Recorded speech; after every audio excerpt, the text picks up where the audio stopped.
പ്രിയമുള്ളവരെ, എപ്പോഴും നമ്മൾ ഉടമ്പടി ധ്യാനത്തിൻ്റെ ഈ നിമിഷങ്ങളിലെ ദിവ്യ കുർബാനയിലെ ഈശോ ജീവനോടെ ജ്വലിച്ചു നിൽക്കുന്ന സമയം, പരിശുദ്ധ അമ്മ നമുക്ക് വേണ്ടി കനായിൽ എന്നതുപോലെ തൻ്റെ മാധ്യസ്ഥം തുടർന്നുകൊണ്ടിരിക്കുന്ന അതിമനോഹരമായ ഒരു സമയമാണ്. നമ്മൾക്ക് കുറച്ച് ജീവിതത്തിലെ പല വ്യത്യസ്തങ്ങളായ കാലാവസ്ഥകൾ, അനുഭവങ്ങളുണ്ടാകും. എന്ത് നമുക്ക് അച്ഛനെപ്പോഴും നിങ്ങൾ പറയുന്ന കാര്യമാണ്,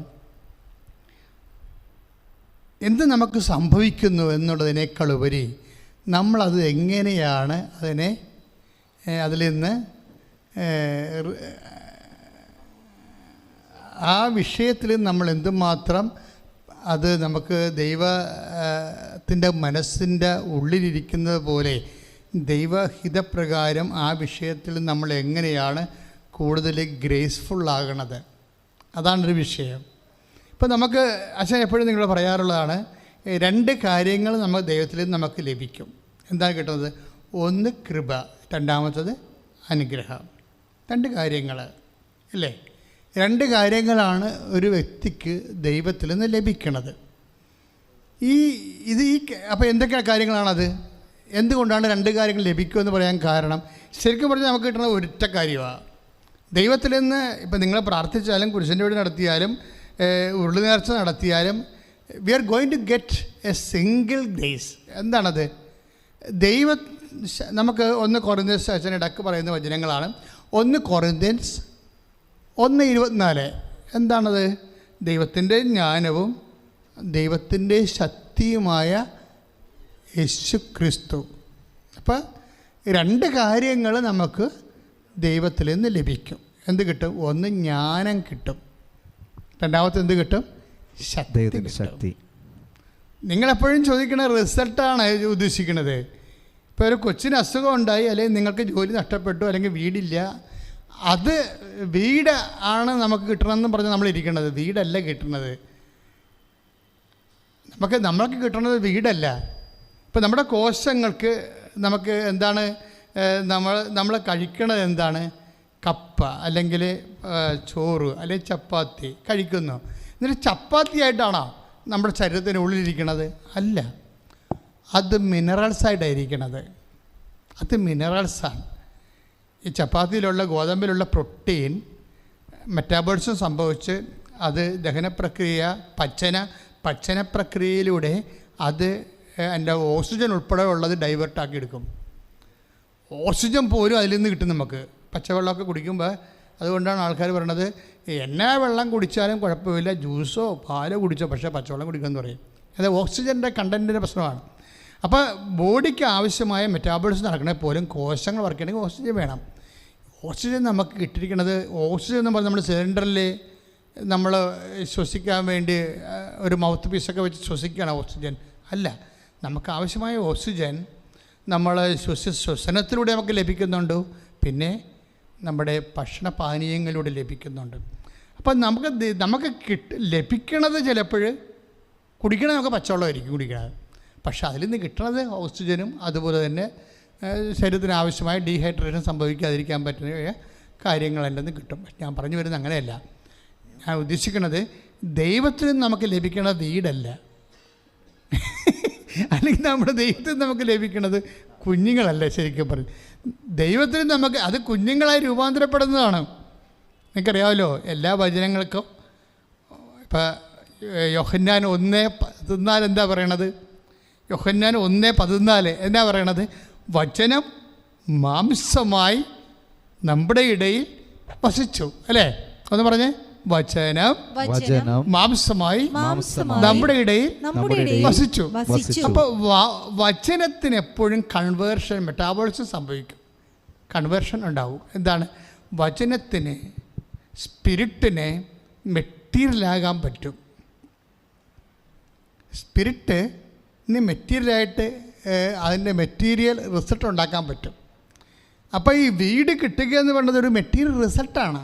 പക്ഷെ നമുക്ക് വീടായിട്ട് ദൈവം ഇങ്ങനെ കെട്ടിയിറക്കി തരികയല്ല, ആകാശത്തുനിന്ന് ഒരു വീട് കെട്ടിയിറക്കി തരികയല്ല. നമുക്ക് ലഭിക്കണ എന്താണ്? ആ ദൈവം നമുക്ക് തരണത് ഒന്നെങ്കിൽ ദൈവത്തിന് 2 കാര്യം നമുക്ക് തരാൻ പറ്റത്തുള്ളൂ. എന്താണ്? ഇപ്പം 1 കൊരിന്ത്യസ് 1:24 എന്താ നമ്മൾ കണ്ടത്? യേശു ക്രിസ്തു എന്താ, ആരാണ്? ദൈവത്തിൻ്റെ ശക്തിയും ദൈവത്തിൻ്റെ ശക്തിയും ദൈവത്തിൻ്റെ ജ്ഞാനവുമാണ്. ദൈവത്തിൻ്റെ ജ്ഞാനവും. അപ്പോൾ 2 ഫാക്കൽറ്റിയിൽ 2 റിസൾട്ടാണ് നമുക്ക് കിട്ടാനുള്ള സാധ്യത ദൈവത്തിൽ നിന്ന്. എന്താ കാര്യം? ദൈവത്തിലുള്ളതാണ് നമുക്ക് കിട്ടുന്നത്. ദൈവത്തിൽ എന്തുണ്ട്? 2 കാര്യങ്ങൾ ദൈവത്തിലുണ്ട്. ദൈവത്തിൽ ജ്ഞാനമുണ്ട്, ദൈവത്തിൽ ശക്തിയുണ്ട്. എന്താ സംഭവിച്ചാൽ ഒരേ സമയം തന്നെ ജ്ഞാനമെന്ന് പറയണത് എന്താണ്? ഈ നമ്മളെ തിയോളജിക്കൽ വെർച്യൂസ് എന്ന് പറയുന്ന വിശ്വാസം, പ്രത്യാശ, സ്നേഹം. ഞാൻ അതിൻ്റെ അകത്ത് ഒരെണ്ണം കൂടി കൂട്ടി വെച്ചിട്ടുണ്ട്.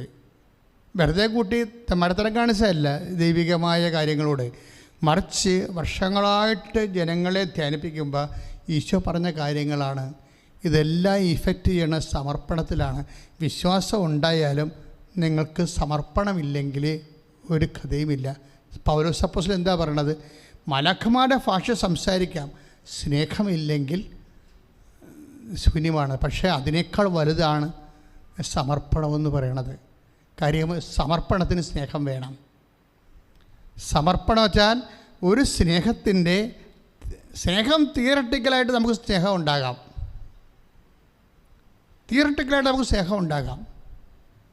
പക്ഷേ പ്രാക്ടിക്കൽ ലവ് എന്ന് പറയുന്നത് സമർപ്പണമാണ്. അത് നിങ്ങളത് കുറച്ചുകൂടി ധ്യാനിക്കുമ്പോൾ എനിക്കത് മനസ്സിലാകും. എല്ലാവർക്കും എല്ലാവരോടും എല്ലാത്തിനോടും എല്ലാം നമുക്ക് ഇപ്പോൾ പ്രപഞ്ചത്തിനോടും പരിശുദ്ധിയോടും ബന്ധുക്കളോടും സ്വന്തപ്പെട്ടവരോടും എല്ലാം നമുക്ക് സ്നേഹം ഉണ്ടാകാം. പല സ്നേഹങ്ങളും തിയറട്ടിക്കലാണ്. പരിസ്ഥിതിയോട് നമുക്ക് സ്നേഹമുണ്ട്, പക്ഷെ ഒരു പാമ്പ് നമ്മുടെ വീട്ടിൽ വന്നാൽ നമ്മൾ അടിച്ചു കൊല്ലും. That means this is simple, very simple. That means നമുക്ക് പരിസ്ഥിതിയോട് സ്നേഹമാണെന്ന് പറയുന്നു. പക്ഷേ ഒരു പാറ്റ, ഇപ്പോൾ സായിപ്പിനൊക്കെ പാറ്റ എന്ന് പറഞ്ഞാൽ അവർ 4 കാലം വീണ് ഓടും. ഭയങ്കര പരിസ്ഥിതിയും ജീവജാലങ്ങളോടൊക്കെ റവണസൊക്കെ പറയുമെങ്കിലും ഒരു പല്ലിയെ കണ്ടാൽ അവൻ അപ്പം തന്നെ സൈക്കോയായി മാറും സായിപ്പ്. അതാണ് സംഭവം. അപ്പം അവിടെ എന്തോ ചെറിയൊരു എവിടെയോ ഒരു സ്പെല്ലിംഗ് മിസ്റ്റേക്ക് ഉണ്ട്. ദാറ്റ് മീൻസ് തിയറട്ടിക്കലി ഓക്കെ സ്നേഹമാണ്. പക്ഷേ when come to the practical side നമ്മൾ ഫെയിലിയറായി പോകും. നമ്മൾ പല്ലിയെ കൊല്ലും, പാറ്റയെ കൊല്ലും, പാമ്പിനെ കൊല്ലും എല്ലാം. അപ്പം നമ്മൾ ഉടനെ സൈക്കോയായി മാറും.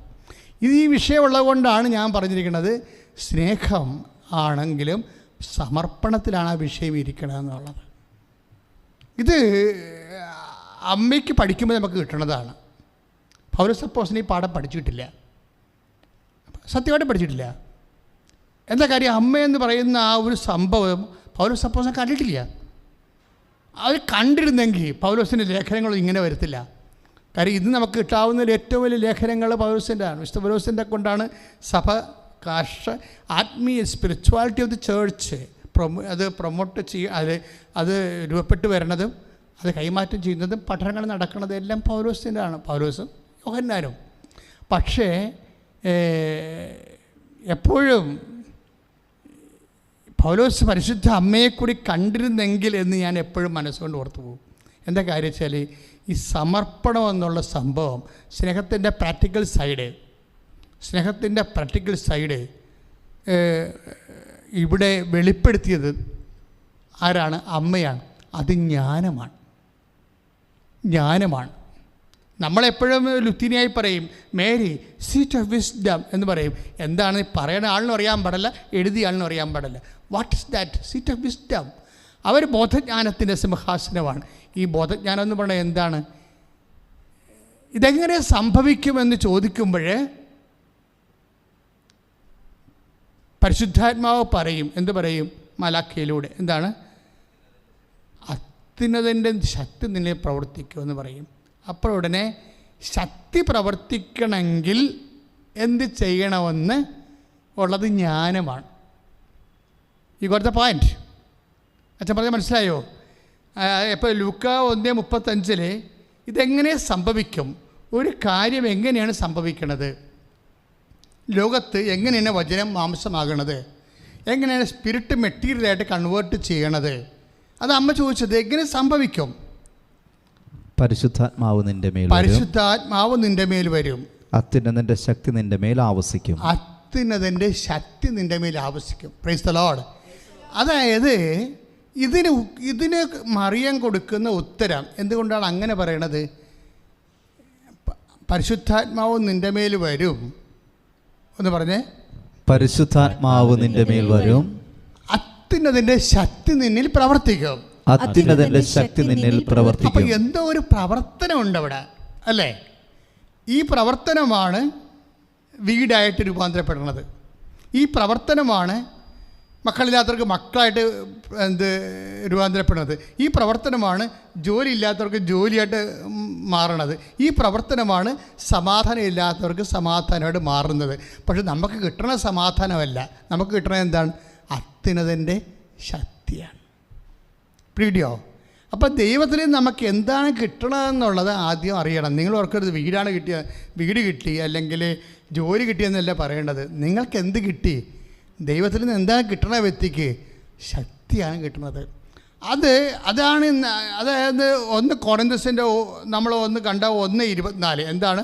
യേശുക്രിസ്തു ആരാണത്? ദൈവത്തിൻ്റെ ജ്ഞാനവും ദൈവത്തിൻ്റെ ശക്തിയും. അപ്പോൾ ഒരേ സമയം തന്നെ ദൈവത്തിലുള്ള എന്താണുള്ളത്, പിതാവ് ദൈവത്തിൽ എന്താണുള്ളത്, പുത്രനായ ദൈവത്തിൽ എന്താണുള്ളത്, പരിശുദ്ധാത്മാവ് ദൈവത്തിൽ എന്താണുള്ളത്, അവർ സത്തയിൽ ഏകമാണ്.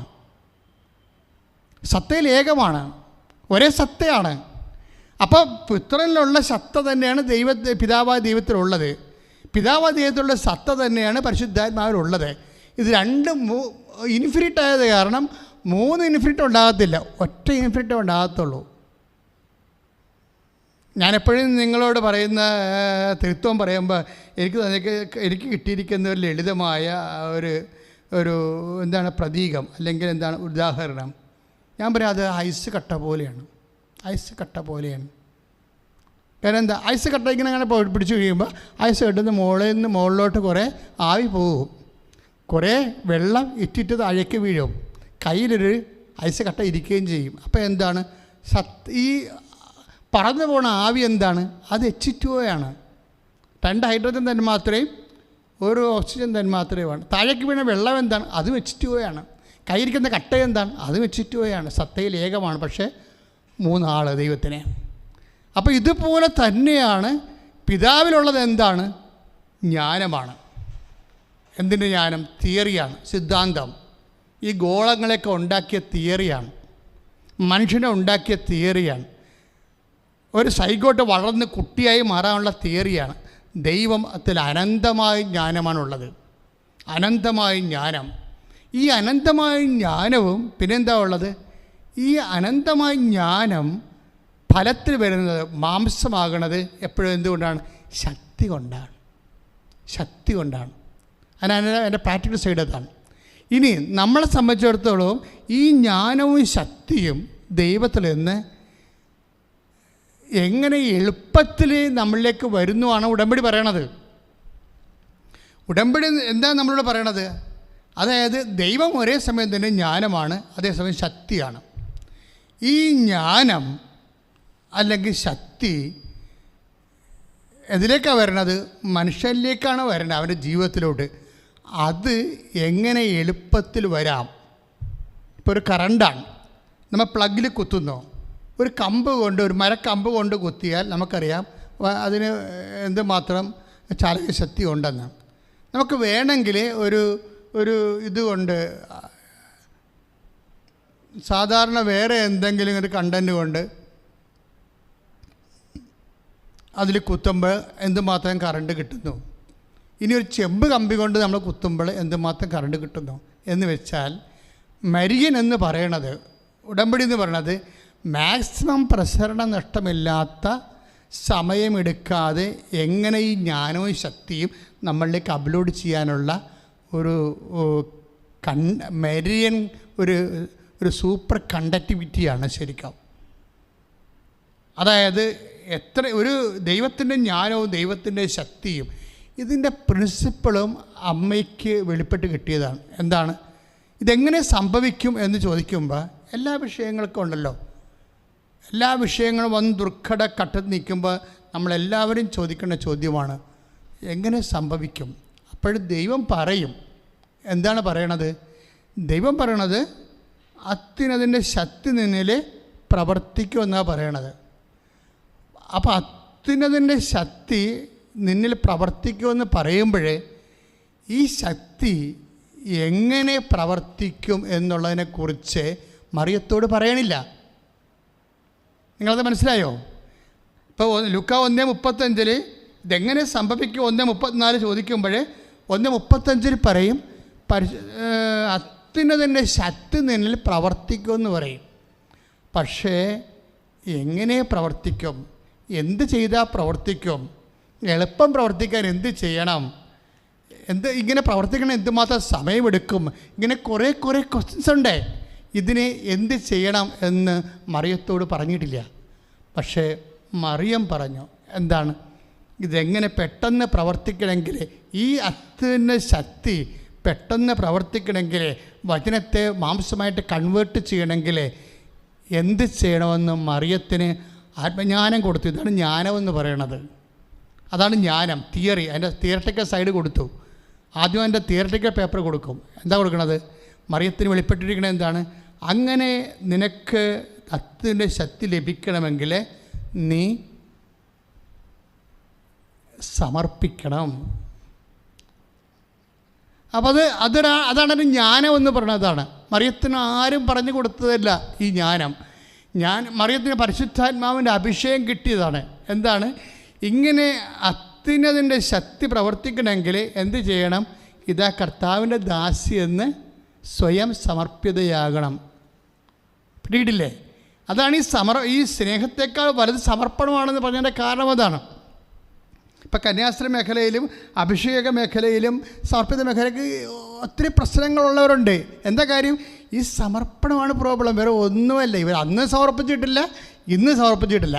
എന്താണെന്നുള്ളത് ആകപ്പാടെ അവർക്കറിയാവുന്നവർ അവർ സ്ത്രീയാണെന്നുള്ളത് മാത്രമേ അവർക്കറിയാൻ പാടുള്ളൂ.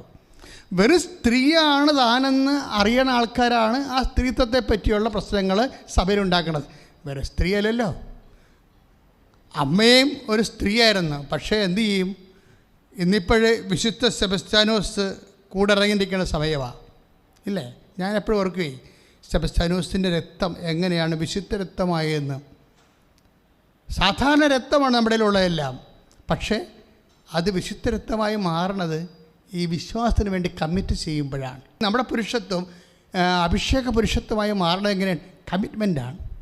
അത് അമ്മയ്ക്ക് ദൈവം നൽകിയ വെളിപാടാണ്. ഇതാണ് മേരി, അത്യുന്നതിൻ്റെ ശക്തി നിന്നിൽ പ്രവർത്തിക്കണമെങ്കിൽ നീ എന്ത് ചെയ്യണം? നീ സമർപ്പിതയാകണം എന്നാ പറയണം. നീ സമർപ്പിതയാകണം. പക്ഷെ സമർപ്പിതയാകണമെങ്കിൽ ഞാൻ സമർപ്പിക്കുന്നു. ഇപ്പം നമ്മൾ കുർബാനക്കൊക്കെ ഇരിക്കുമ്പോൾ പണ്ടൊക്കെ ഞാൻ ചിരിക്കുമായിരുന്നു. എന്താണെന്നറിയാമോ? നമ്മൾ ഓരോ പള്ളിയിൽ ഓരോ കൊയറുണ്ടാകുമല്ലോ. അപ്പോൾ തന്നെ ഇങ്ങനെ കാസ എടുക്കുമ്പോൾ തന്നെ നമ്മൾ കാസ എടുത്താൽ മതി. അപ്പം തന്നെ ഇവർ പാടുന്നു, അതാ സമർപ്പിക്കുന്നു എന്നൊക്കെ പറഞ്ഞ് പാടും. എന്താണ്? എന്നെ സമർപ്പിക്കുന്നു, സർവ്വവും സമർപ്പിക്കുന്നു. ഇതെല്ലാം കള്ളത്തരവാണെന്ന് നമുക്കപ്പോഴറിയാം. ഈ ഒരു സമർപ്പണവും ഇല്ല, ആരെയും സമർപ്പിക്കണില്ല, ഒന്നും സമർപ്പിക്കണില്ലെന്നും അറിയാം. ഇനി എങ്ങാനും മരിപ്പ് കുർബാനക്കാണ് ഇവർ സമർപ്പിക്കുന്ന പാട്ട് പാടണമെന്നുണ്ടെങ്കിൽ കാശ് കൊടുത്തില്ലെങ്കിൽ അവരാരാണ് നമ്മളറിയും. അപ്പോൾ ഇതൊക്കെ എല്ലാ അഭ്യാസങ്ങളാണ് ശരിക്കും. ഇപ്പോൾ എപ്പോഴും നമ്മൾ ശ്രദ്ധിക്കേണ്ട ഒരു വിഷയം എന്ന് പറയുന്നത്, അമ്മ എന്താ പറഞ്ഞത്? അമ്മ പറഞ്ഞത് ഞാൻ സമർപ്പിക്കണമെന്നാണ് പറഞ്ഞത്. അത് ചങ്കക്കൊണ്ട് പറഞ്ഞതാണ്. നമ്മുടെ സബ്ജക്റ്റ് എന്താണെന്ന് നിങ്ങൾക്കറിയാവോ? നമ്മുടെ സബ്ജക്റ്റ് ദൈവം ബേസിക്കായിട്ട് സത്തയിൽ അവൻ 1 അനുസരിച്ച് കൊണ്ട് ജ്ഞാനവും ശക്തിയുമാണ്. എന്ന് വെച്ചാൽ ജ്ഞാനമെന്ന് വെച്ച് കഴിഞ്ഞാൽ അതിൻ്റെ പ്രിൻസിപ്പിളാണ്. പിന്നെ എന്ത്? ശക്തി എന്ന് പറയുന്നത് എന്താണ്? അതിൻ്റെ പ്രയോഗമാണ്. ജ്ഞാനം എന്ന് പറയുന്നത് എന്താണ്? അതിൻ്റെ സിദ്ധാന്തമാണ്. സത്യം എന്ന് പറയുന്നത് എന്താണ്? അതിൻ്റെ പ്രയോഗമാണ്. ഈ പ്രയോഗം എന്ന് പറയുമ്പോൾ പ്രയോഗത്തിൽ വരണമെന്നുണ്ടെങ്കിൽ അതെന്ത് ചെയ്യണമെന്നുള്ളത് അമ്മയോട് ആരും പറഞ്ഞില്ല. ആത്മാവ് വെളിപ്പെടുത്തി കൊടുത്തു, മേരി ഇത് പ്രയോഗത്തിൽ വരണമെന്നുണ്ടെങ്കിൽ സമർപ്പിക്കണം. ഇങ്ങനെ നമ്മൾ സമർപ്പിച്ചോ, നമ്മുടെ ജീവിതത്തിൽ വരുന്ന ഓരോ ഇൻസിഡൻറ്റിലൂടെ ദൈവം എന്താണ് ചോദിക്കണത്? സമർപ്പിച്ചോ എന്നാ ചോദിക്കണത്. ഇപ്പോൾ ഈ ദിവസങ്ങളിൽ 2 സാക്ഷ്യമുണ്ട്. ഒത്തിരി സാക്ഷ്യങ്ങളുണ്ട്. ഒരു ആഴ്ചയിൽ എങ്ങനെയായാലും 10, 300, 400 സാക്ഷ്യങ്ങളുണ്ടാവും നമ്മൾ തിരഞ്ഞെടുക്കുന്നത്. അത് 1-2 നമ്മൾ എല്ലാ ദിവസവും ഇടും. പക്ഷേ ഈ ദിവസങ്ങളിൽ കിടക്കുന്ന സാക്ഷ്യം രണ്ടും ഏതാണ്ട് ഒരേ വിഷയമാണ്. അതായത് ഡൗൺ സിൻഡ്രോം എന്ന് പറയുമ്പോൾ എന്താ, ഈ തലയൊക്കെ വലുതായി, അതുപോലെ കണ്ണൊക്കെ ചിറങ്ങി, മന്ദബുദ്ധിയായിട്ട്, പറയണതും കേൾക്കത്തില്ല, നമ്മളൊന്നും പറയത്തുമില്ല, ഭാഷ അറിയാൻ പാടില്ല, നടക്കത്തുമില്ല. ഇങ്ങനെ ഒരു വല്ലാത്ത ഒരു ഭയങ്കരമായ ഒരു സങ്കടം പിടിച്ച ജന്മമാണ് ഈ ഡൗൺ സിൻഡ്രോം എന്ന് പറയുന്നത്. അപ്പോൾ ഈ ആഴ്ച ഈ സാക്ഷ്യം രണ്ടും, ഈ ഡൗൺ സിൻഡ്രോമിൻ്റെ സാക്ഷ്യം അടുത്തടുത്ത ദിവസങ്ങൾ വന്നപ്പോഴേ അതെൻ്റെ ശ്രദ്ധയിൽപ്പെട്ട്. നമ്മുടെ യൂട്യൂബിൽ കിടപ്പുണ്ടത്. അതിൽ ഒരു സാക്ഷ്യം എന്ന് പറയണത് നിഷാന്ത് പാൽവയൽ, കണ്ണൂരാണ്. നിഷാന്ത് പാൽവയൽ, കണ്ണൂർ. അദ്ദേഹം പറഞ്ഞ സാക്ഷ്യം, ഞാനൊരു ഓട്ടോറിക്ഷക്കാരനാണ്, എനിക്ക് എന്നാണൊരു വീട് വെക്കാൻ പറ്റണത്? ഒരിക്കലും വെക്കാൻ പറ്റത്തില്ല. ഈ ഓട്ടോ ഓടിച്ച് ഞാൻ എന്ന് വീട്, ഏത് കാലത്ത് വീട് വെക്കാനാ? ഒരിക്കലും പറ്റത്തില്ല. അപ്പം ഞാൻ എന്ത് ചെയ്ത്, ഞാനിവിടെ ഒന്ന് ഉടമ്പടി ചെയ്തപ്പോൾ 1 വർഷം കൊണ്ട് അമ്മ എനിക്ക് വീട് തന്നു. പക്ഷേ വീട് വെച്ച സ്ഥലത്ത് വഴിയില്ലാഞ്ഞ് 3 മാസം കൊണ്ട് അതിലേക്ക് പഞ്ചായത്ത് സിമൻറ്റ് റോഡ് ഇട്ട് തന്നു. അപ്പം ഞാനോർക്കണം, ദൈവമേ, ഈ ഉടമ്പടി നമ്മുടെ ജീവിതത്തെ, ദൈവമേ അങ്ങയുടെ അരൂപിയെ അയക്കുക, പൂമുഖം നവീകരിക്കപ്പെട്ടതെന്ന് പറഞ്ഞ് നമുക്കൊരു പ്രാർത്ഥനയുണ്ട് ബൈബിളിൽ. ദൈവമേ അങ്ങയുടെ അരൂപിയെ അയക്കുക, പൂമുഖം നവീകരിക്കപ്പെടട്ടെ. അപ്പോൾ ഏതാണ്ട് അതുപോലെ തന്നെയാണ് ഉടമ്പടിക്ക് സംഭവിക്കുന്നത്. ഉടമ്പടി എടുത്തു കഴിഞ്ഞാൽ ഇവൻ്റെ ജീവിതം അങ്ങോട്ട് മാറുകയാണ്, സെറ്റിൽ, അതായത് നേരെ സെറ്റ്. അതാണ് അവൻ ചോദിക്കുന്നത്. അവൻ കരഞ്ഞു പോണവരെ പറയണത്, ഞാനൊരു ഓട്ടോറിക്ഷ ഡ്രൈവറാണ്, അതുകൊണ്ട് ഏത് കാലത്തും ഞാൻ വീട് വെക്കാനാണ്. അതുകൊണ്ട് ഞാൻ വന്ന് അമ്മയോട് പറഞ്ഞു, അമ്മ അത് സുന്ദരമായിട്ട് ചെയ്തെന്ന്. അതായത് ഒന്നേകാൽ കൊല്ലം കൊണ്ട് ചെയ്ത്. പക്ഷേ അത് അയാളുടെ സാക്ഷ്യം. പക്ഷേ എനിക്ക് തോന്നിയത് അതിൽ വേറെ ഒരു സംഭവം അയാൾ പറയുന്നുണ്ട്. അതുകൊണ്ട് അയാൾക്ക് ഡൗൺ സിൻഡ്രോം ഉള്ളൊരു കുട്ടിയുണ്ട്. അപ്പോൾ ഇയാൾ മലമുകളിലാണ് താമസിക്കുന്നത്. അയാൾക്ക് ഡൗൺ സിൻഡ്രോം ബാധിച്ച, ഈ മന്ദബുദ്ധിയായ, ബ്രെയിൻ വളർച്ചയില്ലാത്ത, നടന്ന് പോകാത്തൊരു കൊച്ചുണ്ട്. ഈ പാവപ്പെട്ടവൻ ഈ മലമുകളിൽ നിന്ന് ഈ കുഞ്ഞിനെ, ഈ നടക്കാത്ത കുഞ്ഞിനെ ഈ തോളെ വെച്ചുകൊണ്ടാണ് മലയടിവാരത്തേക്ക് നടന്ന് വന്ന് സ്കൂളിൽ കൊണ്ടുവന്ന് ആക്കണത്. ഭയങ്കരമാണ് ശരിക്കും പറഞ്ഞാൽ. കാര്യം എന്താണ്? അപ്പം അവനെന്നും അവൻ്റെ മനസ്സിൽ ഓർക്കും, ഈ കുഞ്ഞിനെയും ചുവന്നുകൊണ്ട് മലയിറങ്ങി വരുമ്പോൾ അവൻ ഓർക്കണത് എന്താണെന്ന് വെച്ചാൽ, മലയടിവാരത്തായിരുന്നൊരു വീട് കിട്ടിയിരുന്നെങ്കിൽ ഇത്രയും കഷ്ടപ്പെടാതെ ജീവിക്കാമായിരുന്നു, കുഞ്ഞിനെ ചുവന്നുകൊണ്ട് വരേണ്ട കാര്യമില്ല, എനിക്ക് സ്കൂളിൽ കൊണ്ട് ആക്കാമായിരുന്നു. ഓരോ മനുഷ്യൻ്റെ ഭാരപ്പെടുത്തുന്ന അവസ്ഥകൾ നിങ്ങൾ നോക്കണം. ഓരോ മനുഷ്യൻ്റെ ഭാരപ്പെടുത്തുന്ന അവസ്ഥകൾ.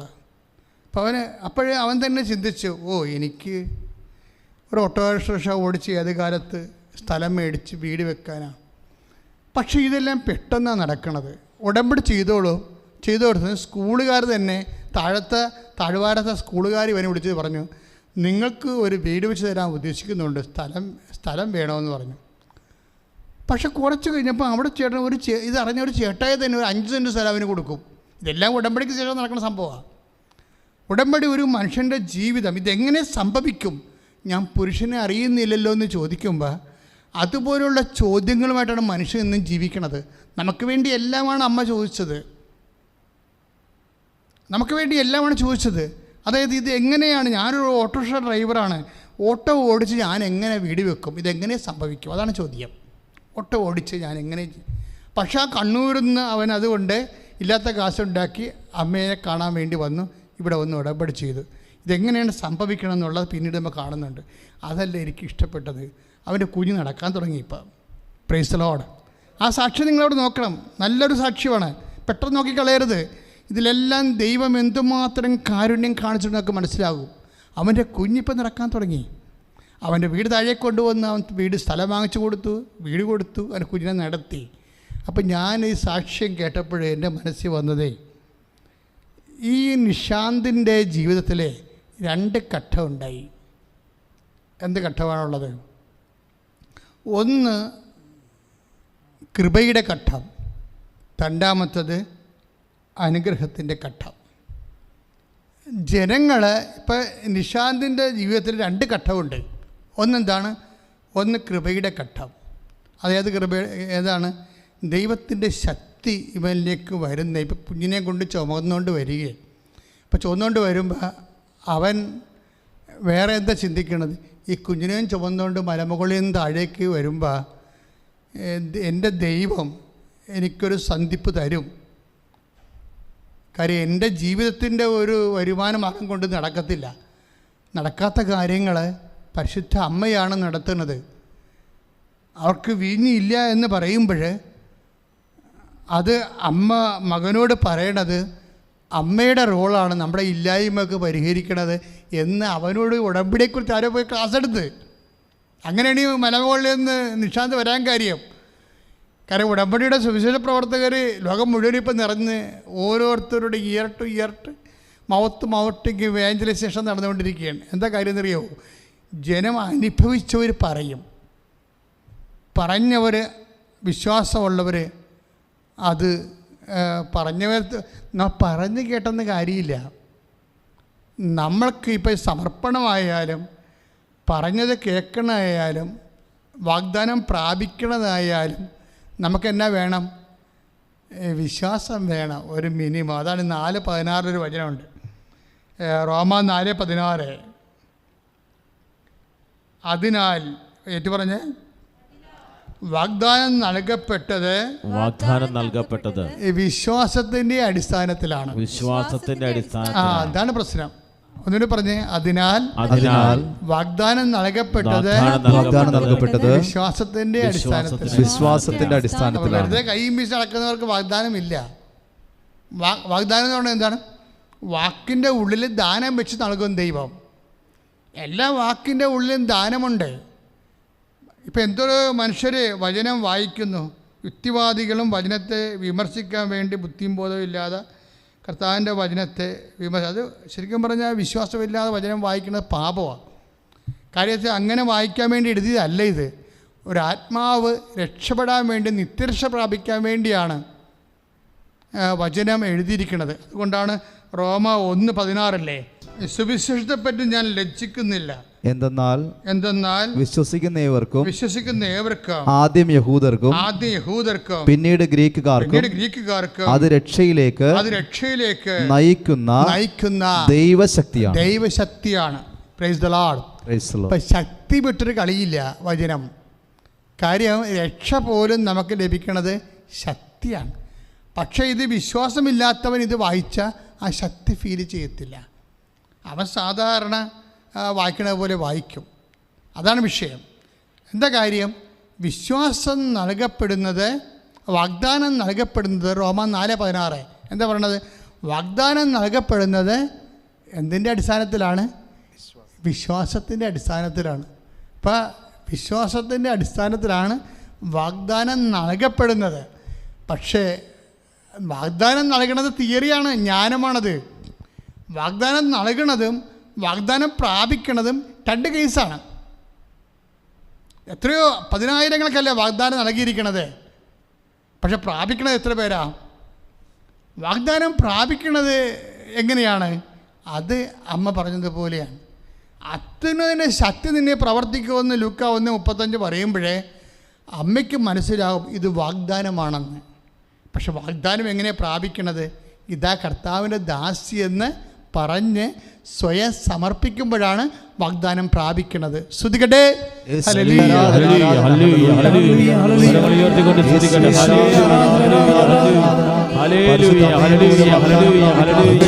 പരിശുദ്ധ പരമദിവ്യകാരുണ്യത്തിന്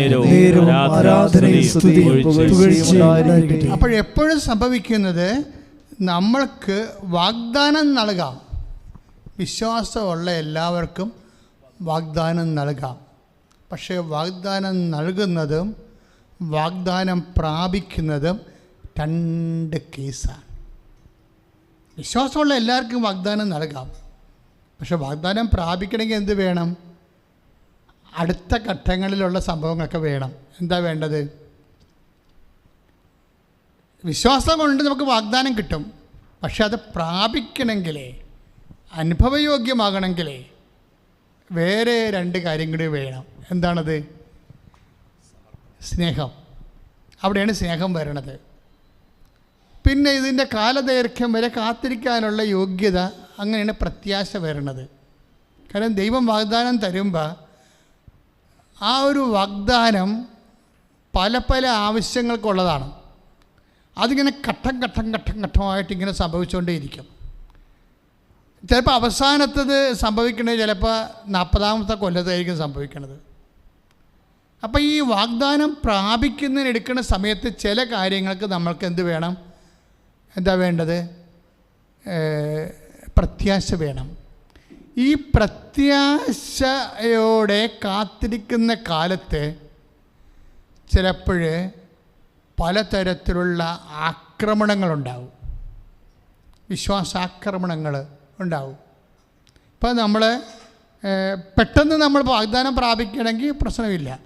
പക്ഷെ അതുകൊണ്ട് ആ പെട്ടെന്നുള്ള വാഗ്ദാനം പ്രാപിക്കുന്ന ആ ഒരു അതുകൊണ്ട് നമുക്ക് ലോങ് ടേണിൽ പ്രയോജനമില്ല. എന്താ കാര്യം? ക്യാഷ് ആൻഡ് കൈൻഡായിട്ട് ഫിസിക്കൽ ബ്ലെസ്സിങ്സ് ആയിട്ട് നമുക്ക് കിട്ടുന്നു, യൂസ് ആൻഡ് ത്രോ ആയിട്ട് അത് പോകുന്നു. പക്ഷേ നിത്യതയ്ക്ക് പ്രയോജനം ഉണ്ടാകണമെങ്കിൽ കാത്തിരുന്ന് പ്രാപിക്കണം. നിത്യതയ്ക്ക് പ്രയോജനം ഉണ്ടാകണമെങ്കിൽ കാത്തിരുന്ന് പ്രാപിക്കണം. കാത്തിരുന്ന് വാഗ്ദാനം പ്രാപിക്കുകയാണെങ്കിൽ അവിടെ നമുക്ക് വിശ്വാസം മാത്രം പോരാ, അതിനെന്ത് വേണം? പ്രത്യാശ വേണം. പ്രത്യാശ നമ്മളെ നിരാശരാക്കുന്നില്ല. കാര്യം എന്താണ്? പ്രത്യാശ നമ്മളെ നിരാശരാക്കുന്നില്ല. നമ്മൾ ചിന്തിയിരിക്കുന്ന പരിശുദ്ധാത്മാവിനാൽ ദൈവത്തിൻ്റെ സ്നേഹം എന്തെന്ന് നമ്മൾ അറിയുന്നു. അപ്പം കാത്തിരിപ്പ് എന്താ വേണ്ടത്? പരിശുദ്ധാത്മാവിന് വേണം. മനസ്സിലായില്ലേ? ഒരു കാര്യം പെട്ടെന്ന് നീ ഇപ്പം കല്യാണം കെട്ടണില്ല, അല്ലെങ്കിൽ കല്യാണം നിനക്ക് ഒക്കണില്ല, അല്ലെങ്കിൽ കടങ്ങൾ മാറണില്ല, അല്ലെങ്കിൽ നിനക്ക് വീട് വെക്കണില്ല, അങ്ങനെ നിൻ്റെ ജോലി ശരിയാകണില്ല, നിനക്ക് പെട്ടെന്ന് നിനക്ക് ഈ സാധനം സാധിച്ചാൽ നിനക്ക് ആ ജോലി മാത്രം കിട്ടും, അതുകൊണ്ട് കാശ് കിട്ടും, കാശ് കൊണ്ട് വീട് വെക്കാം, ഗ്യാസ് ഭക്ഷണം കഴിക്കാം. പിന്നെ ഈശോ പറഞ്ഞ പോലെ അത് മറപ്പുരെ വിസർജിക്കുന്നു, തീരുന്നു, ആ ചാപ്റ്റർ ക്ലോസ് ചെയ്യും. പെട്ടെന്ന് കിട്ടുന്ന അനുഗ്രഹങ്ങളിലൊക്കെ ഒരു കുഴപ്പം അതാ, എപ്പോഴും വരണതിൽ അനുഗ്രഹം ലാഗ് ചെയ്യണം. എന്താ കാര്യം? അവിടെ പ്രത്യാശയോടെ കാത്തിരിക്കുന്ന അനുസരിച്ച് കൊണ്ട് എന്ത് പറ്റും? അതോടുകൂടി നമ്മൾ കുറേ ആ വിഷയത്തിൽ സമർപ്പണം, ഈ സമർപ്പണം കൊണ്ട് മാതാപിതാ കർത്താവിൻ്റെ ദാസ്യം എന്ന് പറഞ്ഞില്ലേ, അതാണ് സമർപ്പണം. അങ്ങനെ വചനം പോലെ എന്നിൽ നിറവേറട്ടെ എന്ന് പറഞ്ഞു കഴിഞ്ഞാൽ എബ്രാഹത്തിന് സംഭവിച്ച പോലെ ഒരു 10 കൊല്ലം കഴിഞ്ഞാണ് മറിയം പ്രഗ്നൻ്റ് ആകണമെങ്കിലും അതിന് വരെ മറിയം ഒപ്പിട്ട് കൊടുത്തിരിക്കുകയാണ്. എത്ര കാലം താമസിച്ചാലും അപ്പാ ഞാൻ വെയിറ്റ് ചെയ്തോളാം എന്ന് പറയുകയാണ്. മറിയത്തിൻ്റെ സമർപ്പണത്തിൽ നമുക്ക് സങ്കല്പിക്കാൻ പറ്റാത്ത ഒത്തിരി കാര്യങ്ങളുണ്ടെന്നാണ് ദൈവത്തിൻ്റെ ജ്ഞാനം പ്രവചിക്കുന്നത്, വെളിപ്പെടുത്തുന്നത്. അപ്പാ എബ്രാഹത്തിനെ പോലെ അല്ല, നീ എബ്രാഹത്തിനും കുഞ്ഞുങ്ങളെ കൊടുക്കണമെന്ന് പറഞ്ഞപ്പോൾ എബ്രാഹാം ആ കാലത്ത് പോയി അല്പം താമസിച്ചപ്പോൾ വീട്ടുവേലക്കാരത്തെ പ്രാപിച്ചു. അങ്ങനെയുള്ള അഭ്യാസങ്ങളൊന്നും ഞാൻ കാണിക്കത്തില്ല. അപ്പൻ എത്ര കാലം താമസിച്ചാലും ഞാൻ ആ കാലമെല്ലാം കാത്തിരിക്കും. അതാണ് സമർപ്പണം എന്ന് പറയുന്നത്. അത് സ്നേഹത്തേക്കാൾ വലുതാണ് സംഭവം. മരിയനെന്ന് പറഞ്ഞു കഴിഞ്ഞാൽ പഠിക്കണമെങ്കിൽ, യേശുവിനെ ദൈവത്തെ പഠിക്കണമെങ്കിൽ മരിയൻ കോളേജിൽ പഠിക്കാതെ നമുക്ക് പഠിക്കാൻ പറ്റത്തില്ല. കാര്യം പഠിക്കാൻ പറ്റും, നമുക്ക് കിട്ടുന്ന തിയറിയാണ്. ഇതെന്ന് പറയുന്നത് പ്രാക്ടിക്കൽ ഉൾപ്പെടെയാണ് നമുക്ക് കിട്ടുന്നത്. മരിയൻ സ്തുതിക്കട്ടെ, സ്തുതിക്കട്ടെ, ഹല്ലേലൂയ.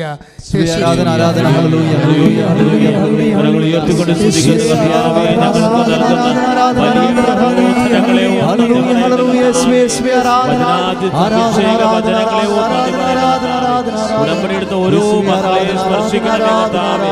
ഓൺലൈൻ ഉടമ്പടിയെടുത്ത് പ്രാർത്ഥിക്കുന്നവരെ സ്പർശിക്കണമേ കർത്താവേ. Hallelujah, hallelujah. സമയമാണ്. നിങ്ങളുടെ കുടുംബം മുഴുവൻ ഇത് എവിടെ ഇരുന്ന് എല്ലാവരും ആരെല്ലാം എവിടെ നിന്ന് ധ്യാനം കൂടിയാലും ആ സമയത്തെല്ലാം നിങ്ങൾക്ക് പരിശുദ്ധാത്മാവെന്ന് പറയും. കാര്യം ഇവിടെ ആൾത്താറ മുഴുവൻ പരിശുദ്ധാത്മാവെന്ന് അറിഞ്ഞിരിക്കുകയാണ്. കർത്താവിൻ്റെ വചനങ്ങൾ നിങ്ങൾ ശ്രദ്ധിക്കണം. കർത്താവിൻ്റെ വചനങ്ങൾ കർത്താവ് തന്നെ ആത്മാവിൽ വ്യാഖ്യാനിച്ച് തന്നുകൊണ്ടിരിക്കുകയാണ്. എന്നാ പറഞ്ഞുകൊണ്ടിരിക്കണം ഇപ്പോൾ ഈശോ? അതായത് നമുക്ക് വാഗ്ദാനം ലഭിക്കുന്നതും വാഗ്ദാനം പ്രാപിക്കുന്നതും രണ്ട് കാര്യമാണ്. വിശ്വാസമുള്ളവർക്ക് റോമാ 4:16 അനുസരിച്ചുകൊണ്ട് വാഗ്ദാനം കിട്ടാം. പക്ഷേ വാഗ്ദാനം പ്രാപിക്കുക എന്ന് വെച്ചാൽ ഓഫർ കിട്ടിയാൽ പോരല്ല. ജോലിക്കൊരു ഓഫർ കിട്ടിയാൽ പോരല്ല. ജോലി കിട്ടണ്ടേ? ജോലി കിട്ടി നമ്മളവിടെ താമസിച്ച് ശമ്പളം കൈ കിട്ടണ്ടേ? ഇത് വേറെ വിഷയമാണ്. ഒരു ഓഫർ കിട്ടണതും ആ ജോലി ചെയ്ത് ശമ്പളം വാങ്ങിക്കുന്നതും വേറെ വിഷയമാണ്. രണ്ട് വിഷയമാണ്. അതുതന്നെയാണ് നമുക്ക് വിശ്വാസമുണ്ടെങ്കിൽ വാഗ്ദാനം കിട്ടും. പക്ഷെ വാഗ്ദാനം പ്രാപിക്കണമെങ്കിൽ എന്ത് വേണം? 3-4 കാര്യങ്ങൾ വേണം. ഒന്ന്, സ്നേഹം വേണം. പിന്നെന്താണ്? പ്രത്യാശ വേണം.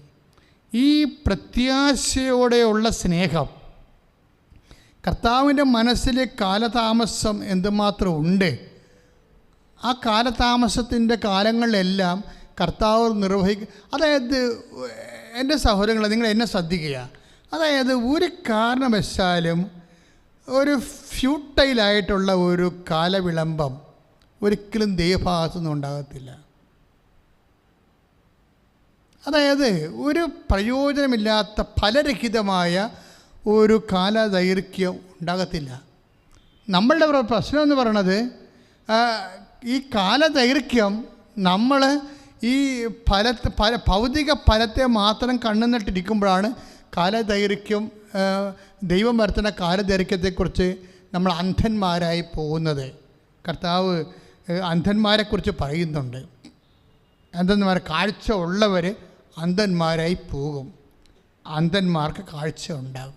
ക്രിസ്തു ഒരു മനുഷ്യൻ സ്വീകരിച്ച് കഴിയുമ്പോൾ ക്രിസ്തുവിനെ പ്രതി ചില ആൾക്കാർ ഞങ്ങൾ കാണുന്നു എന്ന് പറയുന്ന ആൾക്കാർ പക്ഷെ ഒന്നും കാണുന്നില്ല, അന്ധന്മാരായി മാറും.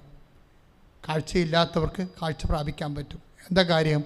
ദൈവം ഒരു കാര്യം എന്ത് ചെയ്യുന്നു എന്നുള്ളതിനൊക്കെ അവർ എന്തിനു വേണ്ടി ചെയ്യുന്നുവെന്ന് കൂടി നമ്മൾ മനസ്സിലാക്കിയ ജ്ഞാനമായി. ജ്ഞാനം, അതായത് എന്ത് ചെയ്യുന്നു എന്ന് പറയുന്നത് എന്താണ്? അറിവ്. എന്തിനു വേണ്ടി ചെയ്യുന്നുവെന്ന് ചോദിക്കുമ്പോഴേ ആ എന്തിനു വേണ്ടി ചെയ്യുന്നുവെന്നുള്ള ജ്ഞാനം അതെന്താണ്? അത് യേശുക്രിസ്തു 1 കൊറിന്തോസ് 1:24 ദൈവത്തിൻ്റെ ജ്ഞാനവും ദൈവത്തിൻ്റെ ശക്തിയും. ദൈവത്തിൻ്റെ ജ്ഞാനത്തിൽ എന്താണ്?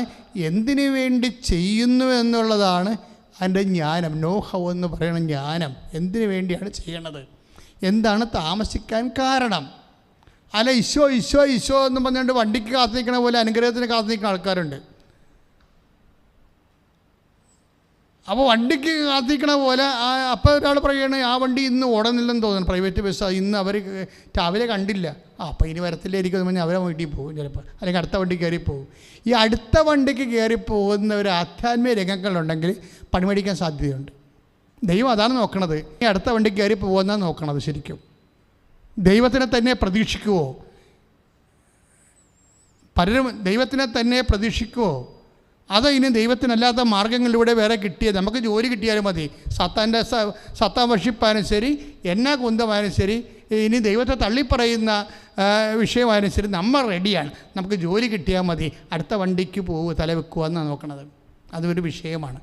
ലാഗ് ചെയ്യുമ്പോൾ ശ്രദ്ധിക്കേണ്ടത് ദൈവം നിങ്ങളുടെ, അല്ലെങ്കിൽ ലാഗ് ചെയ്യുമ്പോൾ ഒരു വിഷയം ലാഗ് ചെയ്യുമ്പോൾ അല്ലെങ്കിൽ കഷ്ടത വർദ്ധിക്കുമ്പോൾ ദൈവം എന്താണ് അതിൽ നിന്ന് ഉദ്ദേശിക്കുന്നത്? നിൻ്റെ വിശ്വാസമല്ല, വിശ്വസ്തതയാണ്. അച്ഛൻ കഴിഞ്ഞ പ്രാവശ്യം പറഞ്ഞു തരുന്നത് ഇപ്പോൾ ഒന്നുകൂടി ഓർപ്പിക്കുകയാണ്. സങ്കീർത്തനം 119:75 ശ്രുതികട്ടെ ശ്രുതികട്ടെ ഹല്ലേലൂയ ഹല്ലേലൂയ ഹല്ലേലൂയ ഹല്ലേലൂയ ഹല്ലേലൂയ ആരാധന ഹല്ലേലൂയ ഹല്ലേലൂയ ഹല്ലേലൂയ ഹല്ലേലൂയ യേശുവേ ഞങ്ങൾ അങ്ങയെ സ്തുതിച്ച് പ്രാർത്ഥിക്കുന്നു, ആരാധിക്കുന്നു. ഹല്ലേലൂയ.